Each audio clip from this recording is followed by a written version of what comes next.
A M U, এটা একটু clear করি। এটাকে বলা হয় অ্যাটমিক মাস ইউনিট।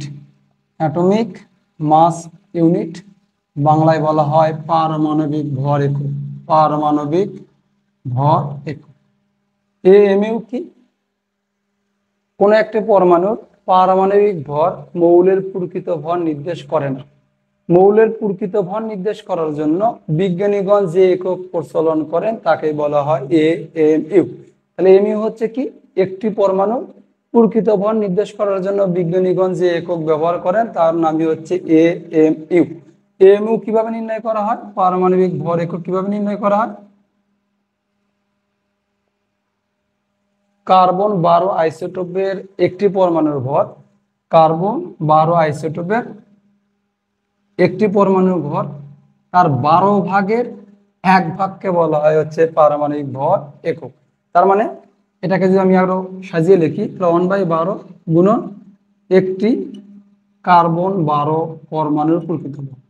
তার মানে একটি কার্বন 12 পরমাণুর প্রকৃত ভরের 12 ভাগের 1 ভাগকে বলা হয় এএমইউ। তাহলে 1/12, একটি কার্বন 12 পরমাণুর প্রকৃত ভর কত?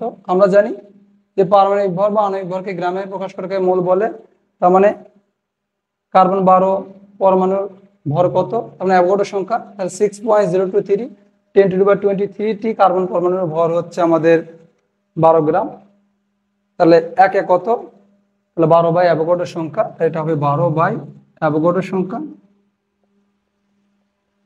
তাহলে কাটলে আমরা কি পাবো? 1/6.023 10^23, আমরা 1.6605 10^-24 গ্রাম। কেজি বললে হবে 1.6605 10^-27 কেজি।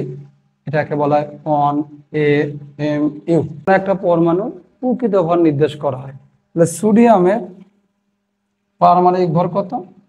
23। তা আমরা যদি বলি সোডিয়ামের একটি পরমাণুর প্রকৃত ভর কত, তাহলে হবে 23 ইন্টু AMU। 23 গুণন 1.6605 10^-24 গুণ করে যা হবে এটা হচ্ছে সোডিয়ামের একটি পরমাণুর প্রকৃত ভর।